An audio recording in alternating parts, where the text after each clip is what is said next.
ప్రజలకు భక్తులకు అందరికీ ఆహ్వానం.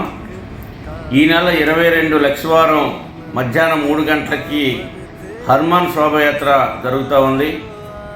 ఏలూరులో ఉన్నటువంటి రామకోటి దగ్గర నుండి మధ్యాహ్నం 3 గంటలకి హనుమాన్ శోభయాత్ర బయలుదేరుద్ది. ఈ యొక్క హనుమాన్ శోభయాత్రలు అందరూ కూడా భక్తులందరూ, అదేవిధంగా జనసేన సంబంధించినటువంటి నాయకులు, జన సైనికులు, వీర మహిళలు అందరూ కూడా పాల్పంచుకొని ఈ యొక్క హనుమాన్ శోభయాత్రని విజయవంతం చేయవలసిందిగా మీ అందరికీ పేరు పేరున విజ్ఞప్తి చేస్తూ ఉన్నాను. హనుమాన్ జయంతి సందర్భంగా జరిగేటువంటి హనుమాన్ శోభయాత్రని విజయవంతంగా చేయవలసిందిగా మీ అందరికి కూడా విజ్ఞప్తి చేస్తారు. ఇట్లు మీ రెడ్డి అప్పలనాయుడు, ఏలూరు నియోజకవర్గ జనసేన పార్టీ ఇన్ఛార్జ్. रामचंद्र के काज सवारे हनुमान ज्ञान गुण सागर जय कपी सति लोक उजागर जय हनुमान ज्ञान।